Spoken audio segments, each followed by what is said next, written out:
Cześć, witam na kanale Hard Reset. W tym odcinku pokażę Ci, jak zmienić język w telefonie POCO M7 Pro.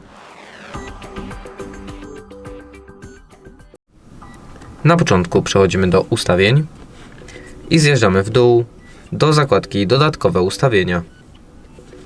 Na początku wybieramy sobie opcję języki, metody wprowadzania, następnie języki i tutaj możemy wyszukać swój język, po prostu znaleźć go lub wyszukać go za pomocą klawiatury. I jeżeli sobie już wybierzemy nasz język, po prostu go naciskamy, wtedy system zmieni już swój język.